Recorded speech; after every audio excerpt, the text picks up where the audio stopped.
After around 6 hours of deliberations, a jury finding this man, Robert Neulander, guilty on both counts in the second murder trial in the death of his wife Leslie at their DeWitt home back in 2012. And good evening, everyone. I'm Jeff Kulikowski. I'm Christy Casciano. We continue our breaking coverage since the verdict first came down during the 4 o'clock hour.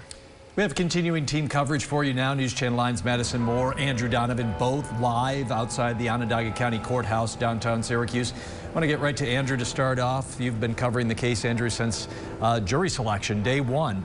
You got to speak to DA Bill Fitzpatrick after the case. What did he tell you? What was his mood? Well, Jeff, Bob Neulander always had the unwavering support of his and Leslie's two children. So Onondaga County District Attorney Bill Fitzpatrick always felt like the advocate for Leslie. So we imagine he got some sort of silent satisfaction seeing Robert Neulander leave the courthouse in handcuffs after being free for so many years since Leslie died almost 10 years ago. The district attorney said after the verdict 7 years ago that Neulander has so many people fooled, his supporters fooled. The DA hinted that there's more to the story that never came out in court. So I pushed the district attorney on that again today, and he says there's a history of infidelity, financial discrepancies, and that Bob Neulander was just not a good human being.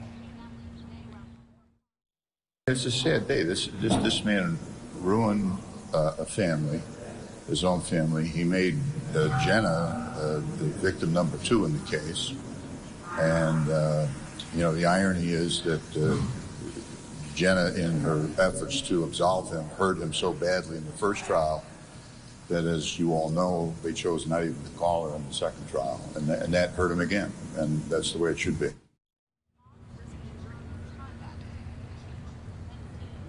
Neulander will be sentenced in April. He could face 20 years to life in prison, which was the sentence he was given in the first trial. But we know at least he will be spending tonight in the Onondaga County Justice Center jail. I was able to confirm through the inmate records that Robert Neulander is now listed as an inmate within only 2 hours of him being taken into custody.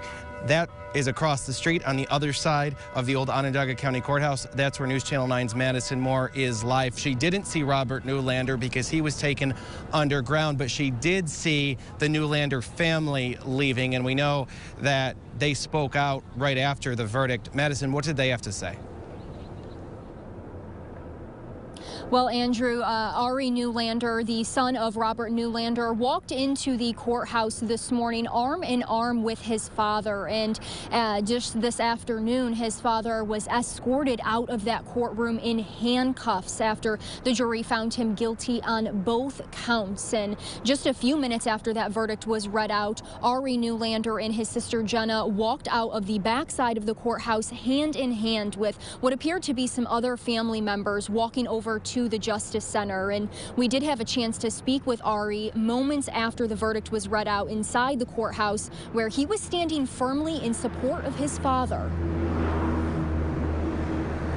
This is a travesty of justice once again, and we're going to get him out again. However long that takes, we're going to appeal the decision. The district attorney likes to lie. He's a bully. He's a predator in this community. He is the most dangerous person to anybody in this community.